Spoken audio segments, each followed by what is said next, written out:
Hello and welcome to Newsbreak. I'm your host, Nick Steffens. Coming up later in the show, the Panthers are just one win away from clinching the SEC title. But first, today's top stories.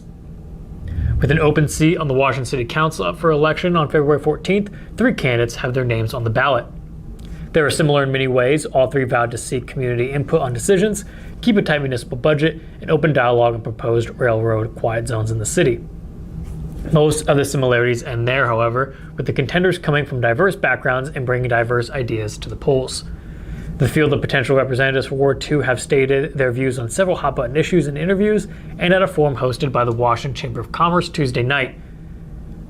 Ivan Rangel owns a construction business in Washington, which has run for 28 years. He said he was running for his kids and to improve constituents' access to their local government through his bilingual skills. At the public forum, Rangel said his top priorities for the city were housing development and building permit reform. The next candidate is Janine Wolf. Janine Wolf is a former Washington County Environmental Health Director, where she said she worked for 19 years before retiring. Now she's a part-time secretary at Washington United Methodist Church. She said she had a desire to return to public service. At the public forum, Wolf said her top priorities in office would likely include homelessness and infrastructure improvements, as well as affordable housing and emergency response. Richard Conrad is the third candidate. Richard Conrad is a part-time comedy hypnotist, but he's held many positions such as non-commissioned officer, firefighter, and emergency responder, ambulance staff member, American Legion Riders president, and at the Veterans Affairs Hospital. A friend of former council member Steve Galt, whose vacancy he'd fill, Conrad said he had long been interested in running for the office. At Tuesday night's public forum, Conrad said he wanted to set a budget that would let our infrastructure grow without raising taxes. He also said economic development should be the city council's top priority. Mount Pleasant High School's In Motion show choir took home 4th place in the finals at the Davenport North High School competition Saturday, January 28th, ahead of their own invitational this Saturday. This win came after placing 5th in the daytime round with other show choirs in their division. Mount Pleasant High School prepares for their own show choir competition this Saturday, February 4th. All day Saturday, the Mount Pleasant High School will be filled with musical talent. For the 29th year, they will host an anticipated 18 show choirs at the annual In Motion Invitational at the high school, beginning at 8 a.m. with the middle school choirs. High school choir performances will run from 1 to 5:45 p.m. Finals for the competition will begin at 7:45 p.m. and end with an In Motion performance at 10:45 p.m. Final awards will begin at 11:15. Admission for the event is $10 and concessions are available on site. For such a large undertaking, the Mount Pleasant Music Boosters will seek volunteers for the invitational. The Paws More Animal Shelter has proposed a new payment structure with local governments, moving from an annual arrangement to 3-year arrangements known as 28E agreements. Shelter representatives have reported positive feedback from the cities of Riverside, Brighton, Kelowna, and Wellman. The shelter requests a $34,000 per year rate for the 3-year agreement, which is $3,000 higher than the average county payments from 2019, 2021, and 2022. However, County Supervisor Richard Young took issue with this suggestion, claiming that the exclusion of 2022 made the metrics inaccurate. The shelter director, Amber Talbot, explained that 2020 was an outlier year due to the COVID-19 pandemic and the closure of the shelter for some time. Young proposed a 5-year rolling average for the payments, which the shelter decision makers are open to. The board has decided to take no action at the meeting and will return to the discussion next week. The plans will be reviewed by the county's attorney office before returning to the board. We're going to take a brief break, and when we come back, we'll take a look at the weather and sports. Since 1905, Kelowna Cooperative Technology Company has helped our community stay connected with the latest advancements in clear, dependable telecommunications services. KCTC provides rural Iowans with access to high-speed fiber internet, as well as phone, television, computer repair, and cybersecurity solutions. We're also proud supporters of local organizations and area schools within the community. KCTC, keeping Kelowna connected. At the Capper Auto Group, we put our customers' needs first and understand that everyone is as different as the vehicle they select. We offer new Ford, Chevrolet, Buick, GMC, Jeep, Chrysler, Dodge, and Ram vehicles in a friendly environment that puts you in the driver's seat. When it comes to service, we maintain factory-trained technicians and competitive pricing. The Capper Auto Group still believes that service after the sale provides the best customer experience. Come see the Capper experience for yourself.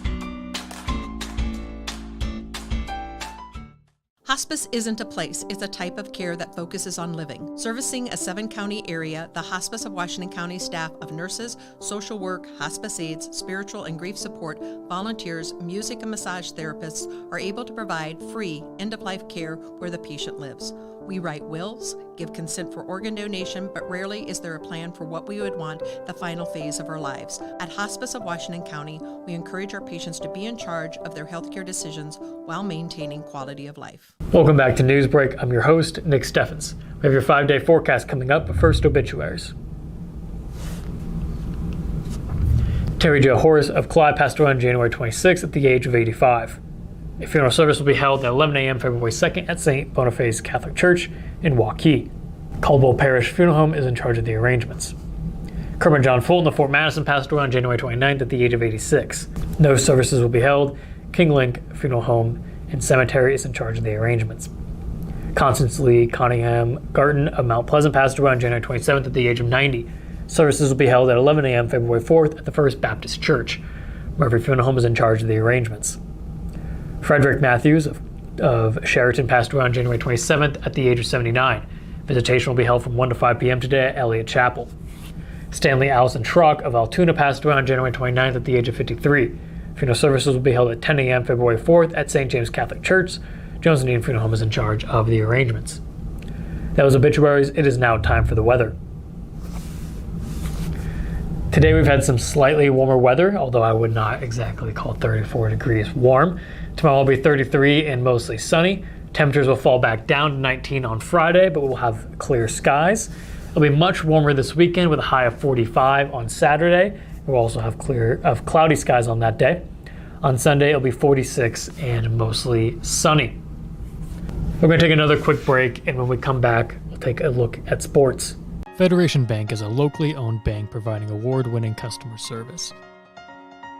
We believe that we are more than just a federation of banks, but a federation of communities, serving Brighton, Richland, Wellman, and Washington, Iowa.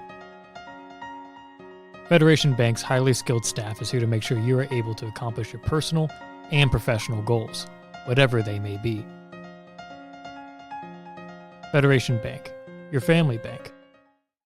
Tammy takes the time and has the personal interest in each one of us. I don't worry about what's going to happen because I know my policy is taken care of. She pulls what I need and puts it together, which is the program I get from her.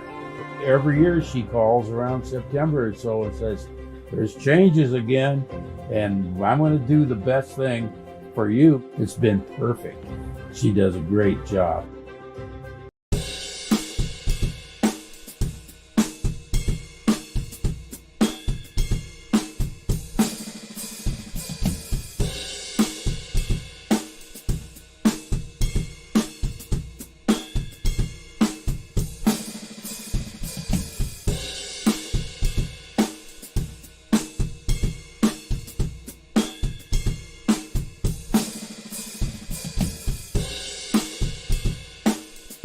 Family owned and operated by Andy and Sarah Ross. Ross Auto has been your vehicle repair and maintenance headquarters since 1935. We specialize in all makes of cars and light-duty trucks. With our variety of available services, let us help you keep rolling and your vehicle operating efficiently. Services include general auto repair, alignments, brakes, fuel injection, and more. Schedule your appointment today at 319-653-5656. That's 319-653-5656. Welcome back to Newsbreak. I'm your host, Nick Steffens. It is now time for sports. Sports, brought to you by Fairway.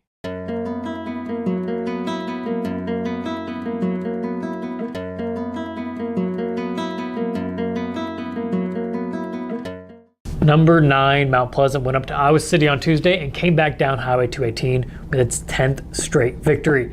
The Panthers took down Iowa City Regina 69-58 in non-conference play. It was Mount Pleasant's 4th straight victory since the season series picked back up in 2020. Mount Pleasant needed just 4 scores on the night. Hagens led the way with 29 points. Ashton scored 23. He also had 13 points at halftime, including 3 three-pointers. Nate Stroud scored 12 points, and Owen Van Sickle had 5. Mount Pleasant is now 15-3 on the season. The Panthers will host Burlington on Thursday night. The Panthers will put their 7-1 SEC record on the line against a Greyhound team that comes in 13-4 overall and 6-2 in conference play. A win would clinch the SEC title outright for the Panthers. Mount Pleasant and Fairfield girls basketball were tight-knit after a quarter in their Southeast Conference contest Tuesday night, as both squads struggled to put the ball in the basket. The narrative evolved for the Panthers between the second and third quarter as they catapulted to a 49-25 victory over the Trojans, completing the season sweep. While Prieto finished with a game-high 20 for the Panthers, Schull followed with 16. Mount Pleasant moves to 9-10 on the season, while Fairfield drops to 2-14. That was the news for Southeast Iowa. I've been your host, Nick Steffens. This has been your news break.